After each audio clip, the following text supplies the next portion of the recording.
আকাশবাণী আমাকে ভুলে গেছে। অনেক দিন রেডিওতে আমার কোনো গানও বাজানো হচ্ছে না। সেই অভিযোগ জানাতেই তো না ডাকতেই আমি এসে গেছি। কে এসেছিলেন? কোথায় এসেছিলেন? নমস্কার, আমি দেবরাজ। ফিরে এসেছি ওপারের কথায়। আজ শোনাবো আমার বাবার জীবনের সঙ্গে জড়িয়ে থাকা একটি রোমাঞ্চকর ঘটনা। কেমন লাগলো সেটা কিন্তু নিচের কমেন্ট বক্সে অবশ্যই জানাবেন। সালটা সম্ভবত 60-এর দশকের শেষের দিক কিংবা 70-এর দশকের প্রথম ভাগ। তখনও বাবার নামের আগে পদ্মশ্রী শব্দটা যুক্ত হয়নি, আমারও জন্ম হয়নি। ঘটনাটা বাবার মুখেই শোনা, আমিও সেভাবেই বলার চেষ্টা করছি। বিয়ের পরে মা আর বাবা দক্ষিণ কলকাতার ট্রায়াঙ্গুলার পার্কের কাছে পূর্ণদাস রোডের বাড়ির দোতলায় ভাড়া থাকতেন। একতলার পিছনের দিকে থাকতেন সেই সময়কার বিখ্যাত নিউরোসার্জন ডক্টর R.N. রায়। একতলার সামনের দিকে থাকতেন মঞ্চের বিশিষ্ট আলোকসজ্জা নির্দেশক শ্রী তাপস সেন। যদিও পরে সেখানেই আসেন বিশ্ববিখ্যাত মুখাভিনেতা শ্রী যোগেশ দত্ত। আমি যে সময়কার কথা বলছি তখনও যোগেশ কাকুর কিন্তু বিয়ে হয়নি। আর আমাদের সামনের বাড়ির একতলায় থাকতেন বিশিষ্ট রবীন্দ্রসঙ্গীত শিল্পী শ্রী অশোক তরু বন্দ্যোপাধ্যায়। আমার বাবা এমনিতে কম কথা বলিয়ে মানুষ হলেও যাদের সঙ্গে মিশতেন তাদের কাছে ছিলেন একেবারে অন্যরকম ব্যক্তিত্ব। বিয়ের পরে পূর্ণদাস রোডের বাড়িতে অনেক রকমের আড্ডা হতো।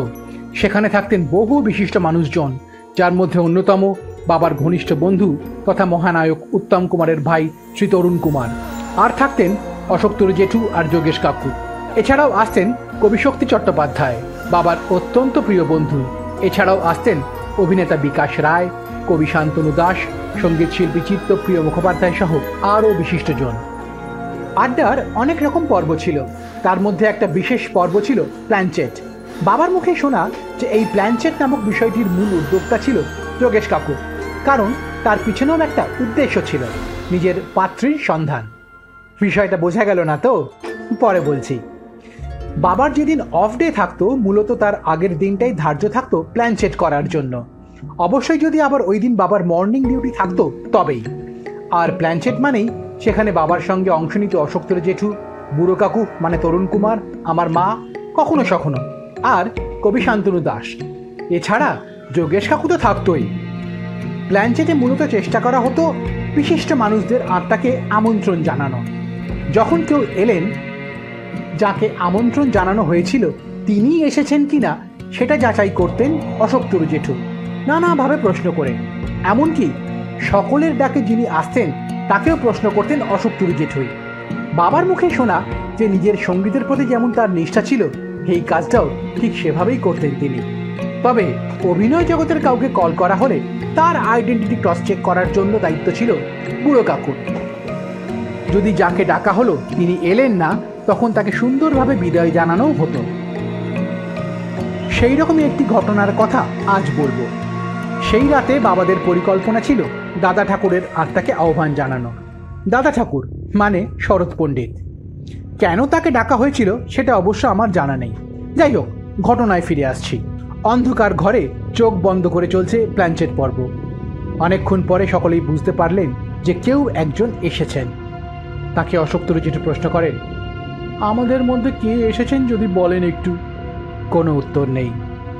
আবার জেঠু বলতে শুরু করলেন, আমরা কি আমাদের মধ্যে শ্রদ্ধেয় দাদা ঠাকুরকে পেয়েছি? আবার কোনো উত্তর নেই।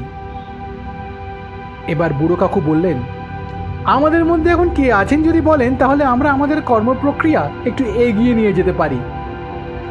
আবার সব চুপচাপ, চারিদিক একেবারে নিস্তব্ধ। মাঝে মাঝে শুধু ঝিঝি পোকার ডাক আর কুকুরের চিৎকার ছাড়া কোথাও কোনো আওয়াজ নেই। বুড়ো কাকু আবার বললেন, আমরা কিন্তু এখনো আপনার পরিচয় জানতে পারলাম না। এবার যোগেশ কাকুর হাতে থাকা কাগজ পেন্সিল খসখস করে উঠল, ফুটে উঠল একটা নাম। সেটা দেখেই বাবা আর অশোক তরু জেঠু একে অন্যের দিকে তাকালেন, কারণ নামটা হলো এক প্রবীণ সঙ্গীত শিল্পীর, যিনি আকাশবাণী কলকাতার সঙ্গে দীর্ঘদিন যুক্ত ছিলেন। অশোক তরু জেঠুই তাকে প্রশ্ন করেন, আপনি কি মনে করে? অপর প্রান্ত থেকে উত্তর এলো, একটা অভিযোগ জানাতে। বুড়ো কাকু তখন অনেকটা ফিল্মি কায়দায় বললেন, অভিযোগ জানাতে হলে তো থানায় যেতে হয়, এখানে এই রাত দুপুরে কি মনে করে? সঙ্গে সঙ্গে অশোক তরু জেঠু বলে উঠলেন, ওফ তরুণ, ওনার কি এখন থানায় গিয়ে অভিযোগ জানানোর অবস্থা আছে? বড্ড ভুল হয়ে গিয়েছে গো। জিভ বার করে নিজেকেই যেন দুষলেন বুড়ো কাকু। তারপর বললেন, বেশ তো, মরণের পরে আপনার কি অভিযোগ জানানোর আছে? আবার চলতে শুরু করলো যোগেশ কাকুর হাতে থাকা পেন্সিল। ফুটে উঠল অভিযোগ। অনেক দিন ধরে রেডিওতে ওনার কোনো গান বাজানো হয়নি, অথচ এমন অনেক শিল্পী আছেন যাদের গান ঘন ঘন বাজানো হচ্ছে। আকাশবাণী তাকে উপেক্ষা করছে, যেটা তার কাছে খুব অসম্মানের বলে মনে হয়েছে। অশোক তরু যেটা তখন বাবাকে বললেন, কি দেবু, ওনার নালিশটা ঠিক? বাবা বললেন, আমি সকালেই অফিসে ফোন করে খোঁজ নেব। পরের দিনই বাবা এই ঘটনার কথা প্রবীণ সংবাদ পাঠক শ্রী পীযূষ বন্দ্যোপাধ্যায়কে বলেন। বাবার মুখেই শোনা যে এরপর পীযূষ জেঠু নাকি নিজে ডিউটি রুমে গিয়ে খোঁজ নিয়ে জানতে পারেন যে প্ল্যানচেটে আগত আত্মার অভিযোগ একেবারে সঠিক। ব্যাস, আর কি। পরের দিনই বাজানো হয়েছিল ওই শিল্পীর গান। এমনকি খোদ নজরুল পুত্র কাজী সব্যসাচীও নাকি এই ঘটনা শুনে রসিকতা করে বলেছিলেন, এবারে আর্কাইভ চেক করে দেখতে হবে যে কোন কোন প্রয়াত শিল্পীর গান অনেকদিন বাজানো হয়নি, না হলে তো পুরনো আকাশবাণী ভবনের মতো এখানেও নালিশ জানাতে তাহাদের লাইন লেগে যাবে। সেদিন সবাই নজরুল পুত্রের কথায় হাসলেও কেউই কিন্তু বিষয়টিকে হালকাভাবে নেননি। এবার আসছে যোগেশ কাকুর কথায়, কারণ এই প্ল্যানচেট নামক বিষয়টিতে সবচেয়ে বেশি আগ্রহ ছিল তাঁর। প্ল্যানচেটের আসরে অনেকের অনেক রকম প্রশ্ন ও জিজ্ঞাসা থাকতো। যারা আসতেন তারা সম্ভব হলে সেই সব প্রশ্নের উত্তর দিতেন। তবে প্রতি রাতের প্ল্যানচেটের আসরে যোগেশ কাকুর প্রশ্ন ছিল একটাই, কবে তার বিয়ে হবে এবং পাত্রীকে, তার নাম ধাম ইত্যাদি। যে কোনো প্ল্যানচেট পর্ব সমাপ্তির আগে অশোক তরু জেঠির প্রশ্ন করতেন, আর কারো কিছু বলার বা জানার আছে? তখন যোগেশ কাকু একটা হাত তুলে বলতো, আছে। জেঠু তখন বলতো, যোগেশ বলো কি জানতে চাও?